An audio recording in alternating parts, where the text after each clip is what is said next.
بسم اللہ والصلاۃ والسلام علی رسول اللہ وبعد۔ ایک سوال ہے کہ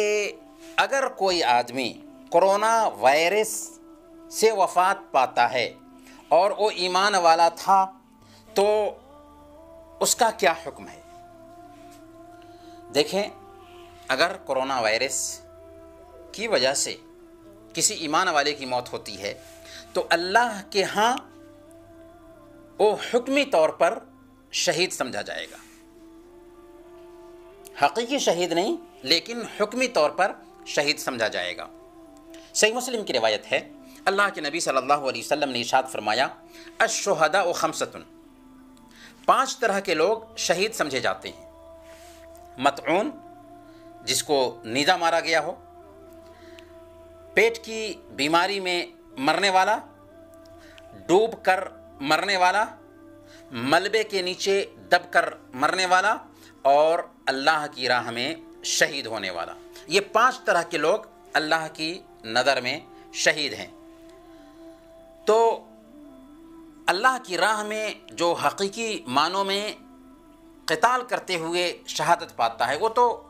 حقیقی شہید ہے، لیکن اور دوسرے جو ہیں یہ حکمی شہید کا درجہ رکھتے ہیں۔ اور صحیح بخاری کی روایت میں آتا ہے، طاعون کے بارے میں سیدہ عائشہ صدیقہ رضی اللہ تعالی عنہا نے اللہ کے نبی صلی اللہ علیہ وسلم سے پوچھا تھا، تو اللہ کے نبی صلی اللہ علیہ وسلم نے سیدہ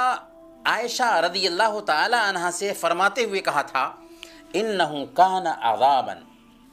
یبعثہ اللہ علی من یشاء فجعلہ اللہ رحمتا للمؤمنین، فجعلہ اللہ رحمتا للمؤمنین، کہ یہ عذاب تھا جسے اللہ تعالیٰ نے جس پر چاہا تھا بھیجا تھا۔ اللہ تعالیٰ نے اسے بندوں کے لیے رحمت بنا دیا ہے۔ تو اگر کسی سرزمین میں طاعون کی بیماری پیدا ہوتی ہے اور ایک بندہ اس پر صبر کرتے ہوئے اپنے ملک میں ٹھہرا رہتا ہے اور یقین رکھتا ہے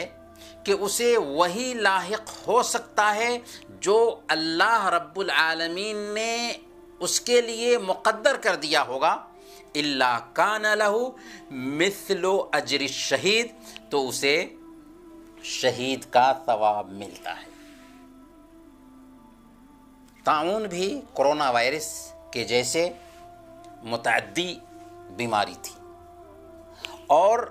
طاعون کے بارے میں اللہ کے نبی صلی اللہ علیہ وسلم نے یہ بات کہی تھی، تو کرونا وائرس کے حوالے سے بھی یہی بات ہوگی کہ ایک بندہ اگر کسی ملک میں یہ بیماری آتی ہے اور اللہ کے فیصلے سے ایک بندہ راضی رہتا ہے اور وہ یہ سمجھتا ہے کہ اللہ نے جتنا مقدر کیا ہوگا اتنا تو ہو کر کے رہے گا، اور پھر اللہ پر اعتماد کرتے ہوئے اسباب بھی اختیار کرتا ہے بچاؤ کے، تو اللہ رب العالمین اس کو شہید کا ثواب اور اجر فرماتا ہے، عطا فرماتا ہے۔ اللہ تعالی ہم سب کو شہید کا اجر اور ثواب عطا فرمائے۔ وصلی اللہ علی نبینا محمد وعلی آلہ وصحبہ اجمعین۔